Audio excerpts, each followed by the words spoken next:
Good morning. Today is January 20th, 2013. It's 7:58 a.m. Pacific Coast Time. This is Clif's Wujo to discuss one of our number of temporal markers that are falling. This particular time we've got a plethora of our little forecast issues arising and being knocked off in both the mainstream and the alternative media. There's going to be necessarily some level of overlap between this Wujo and some of the items discussed in our immediacy data intelligence reports, because some of the temporal markers are interlinked. I try and keep the Wujos to discuss the previous work and just use the immediacy data intelligence report to keep a sort of a running forecast on the data 3 to 30 days out. The Wujo here, we've got some long-term temporal markers that are we've reached. Now, temporal marker in our work is a series of words, a phrase, a description that is forecast, and it has certain levels of emotional values, numerics, that show up in this array of values we have attached to all the words in our lexicon. The summation values around the phrase or the description, usually it's a phrase, not a single word, and it will be very specific. The numerics, in other words, are striking at the time that we see the forecast, see the data originally, and make our forecast, and then we sort of like hang on to that value, that numeric, and when we've come about 58% of that numeric summation, then we say that the language has been fulfilled, that temporal marker has shown up. Now, temporal markers in and of themselves have a tendency to be focused in a way that broader themes are not. So we've had some stuff out of the immediacy data about the assassination, failed assassination attempts, and failed an assassination language. And we saw the assassination language show up when butthead Piers Morgan, a failed British journalist who took refuge in our quaint little burg here, our one-horse dorp of the U.S. Of America, threatened to have Alex Jones shot over the whole gun debate thing. And we've also had the assassination language show up in this most recent, in the alternative media videotaping of the assassination attempt of the politician that failed. Now, in both cases, it was failed assassination. These were within the immediacy data and not temporal markers. Within the immediacy data, they were temporal markers because we could pick them out. But within our broader scheme, they were not any of the temporal markers that we were specifically looking for. So I'm trying to give a little bit of differentiation between what goes on in the immediacy data reports, where it's more of a let's just examine the flow of events that are coming at us, as opposed to these Wujos, where I have, at least I'm attempting, to give a more adequate description of some of the temporal markers and the reason that we saw those as meaningful. The assassination attempt was obviously meaningful to the people that were involved, the person who did not get assassinated, Alex Jones, and then the politician. And then in the case of the politician, very meaningful to those who got to beat and pummel him, the attempted assassin. And then the attempted assassin, it was obviously meaningful in his life. But beyond that, the ripples will quickly fade. This assassination attempt is not the Archduke Ferdinand kind of thing that would start a World War I. I won't go into any other issues about the failed assassination attempt on the politician, because within our wider meme set, we still have one more of these failed assassination attempt things coming up. I won't go into details on that. There's no point. We'll discuss it when it's occurred. So that kind of gives you a general idea of the difference between a temporal marker, which would have been within a shorter, longer term data, would have had specific numerics attached to it, summation values we call them, that we would be looking for. The summation values usually indicate a certain level of visibility in the mainstream media, a certain level of emotional impact on the population at large, as well as containing numerics about the specifics of the phrase and its a ripple effect through the media and how we would expect it to travel. In other words, its legs or its duration and its impact values. So temporal markers are rather complex, and they're not quite like the interpretation of the immediacy data that we've got going on. Although there will be little tiny temporal markers within that as well. So let's get right to it. There's a major temporal marker that was also discussed within the immediacy data reports, actually the very first one I believe, in which we discussed the third week in January relative to silver. So this is good news for all the silver fellows and gals out there, because the temporal markers we were looking for relative to the Queen's exposed, because we've had our third slight deviation here. A lot of the wide memes will have 3 episodes show up, sort of the whole idea of that the celebrities die in groups of 3. Why this should be, we don't know, but 3 seems to be a key number relative to this. So our wide memes usually have at least 3 incidents in them, spread out over a slight period of time. So we had our Queens exposed. We've had 3 incidences of that. The last one was this revelation that the Queen and her buddies have been vetoing bills for the last few hundred years in defiance of the Separation of the Powers Act, in which she supposedly is just a figurehead. All the royals are just, a bunch of happy little clowns out in your amusement and tourist attractions. But in fact, they've really been running things behind the scenes. So duplicitous, so evil, and so lying, the whole monarchy thing.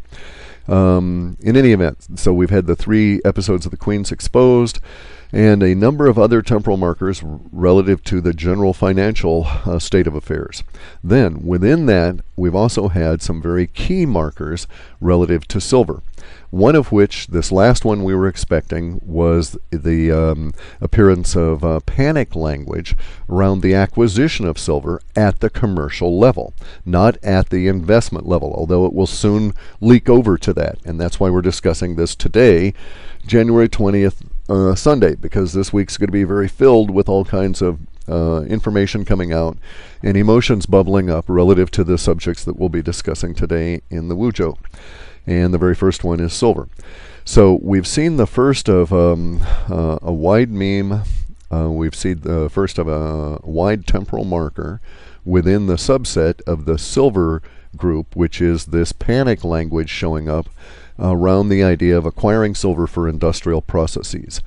Now, there's 2 more that I'm actually waiting for before we are able to correlate a direct connection between our forecasts and give us an idea of the time spread involved. In other words, this week of the 21st, relative to the commercial times, Monday onward, is going to be a very exciting week. It'll mark the beginning of the run-up in silver. It's the 3rd week in January, as we thought. That, as I mentioned in the immediacy data reports back in the very beginning of January, we thought we saw some of the things occurring in this 3rd week.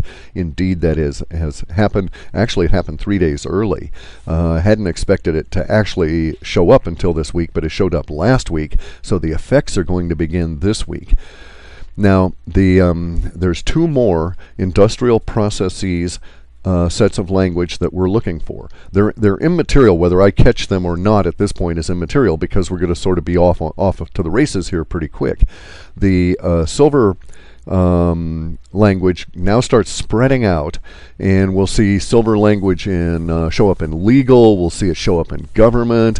We'll see it show up not only in an industrial, but in medical and in hygiene. It's the medical and the hygiene areas that I'm waiting for. These are still quasi-industrial processes that I'm talking about. There's going to be a crisis in both medical, the manufacturing of some kind of a silver-based remedy of some sort, I don't know. And then there's also going to be a crisis in industrial level public hygiene relative to silver. And now that last one will be probably buried in the run-up in all of the language about the run-up of silver prices. So I expect these 3 temporal markers to be spread out slightly. They could all occur these other remaining 2 could occur this week, but I don't really think so.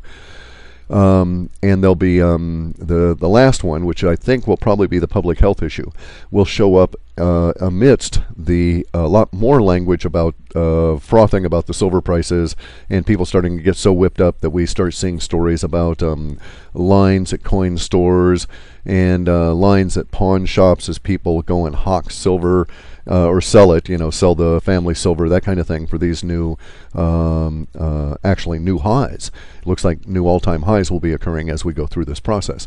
That might mean only $60, $70. Now, again, our data suggests there's going to be a huge whoosh up in silver prices, and then a big whoomp in crash in silver prices. Not down to their current levels, though.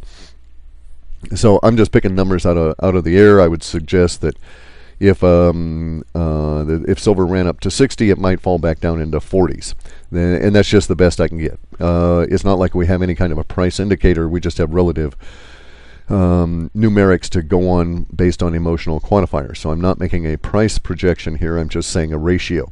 It'll be something like that. And so in other words, a big run up from where we are today, and then maybe a loss of the third before the start back up, and that loss of a third will come during a period of time when there's some form of organized effort to get dishoarding to occur. In other words, people are going to just spend a lot of money on advertising, trying to get us all to pony up the family silver because there's a desperate need for silver. Now, as an aside from this, a part of this that we'll probably never, ever see is a relationship between the silver issue and the breakaway civilization. Apparently there is some component within the breakaway civilization that is super key to them, and there's only one element they've ever found that can make this thing work, and that's silver. So a lot of the silver that's going to be dishoarded is going to be sucked away and won't show up into the investment grade, and that's what causes the secondary run up in defiance of all logic given the circumstances. And in fact, we expect to see language about that within the financial prostitutes area. Probably a lot of the retarded columnists will say basically, what's up? What the hell happened here? And have questions about that, because there will be a huge amount of dishoarding, but it just isn't going to show up anywhere. And our data suggests from the Space Go Farts connection that it's going to go disappear into the breakaway civilization. And we just won't see it. But it'll also be a component of the, as I say, the run-up in the prices in the second go-round. So if you're a Silvertard, I would suggest that you just hang on to it and don't sell it at 60 or whatever. Don't sell it in this first run-up. If you need to sell, I mean, obviously you do as you need to. I'm not offering financial advice, but I'm just saying that in terms of opportunities and forecasts, we see that there is a potential for a better opportunity by hanging on to it and going through the first flush. And the silver stuff will start this week, as we were forecasting, with the third week of January in the immediacy data reports. The manufacturing process panic words are showing up. They're starting to go around the planet the way that this news usually does. This is Sunday, so we're picking up the financial media for those markets that are opening around the planet as we reach towards Monday and the beginning of the commercial week. And there's every indication that we're on track, but we're at our 58% on this particular subset of the temporal marker. If the other two had started to fall, I would say we're within days of a significant run-up. Now, we are probably within days of the beginning of price pressures on both silver and gold. Gold at this point, in terms of our longer range forecasts, we actually expect parity at some point.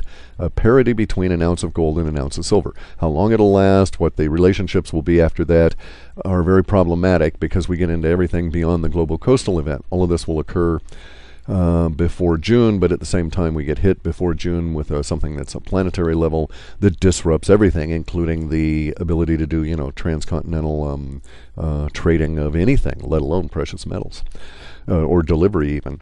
So but the expectation is that we'll see a lot or some significant level of the price movement prior to the equinox. Just the way our work lays out, it's divided. We slice the year into 4 chunks based on the equinox and the solstice, and then we further slice it within to lunar days, or excuse me, lunar months. so that we have basically a 13-month calendar, and everything is sliced and worked around these 4 principal markers of the solstice season, the equinox. The next one coming up is the March spring equinox.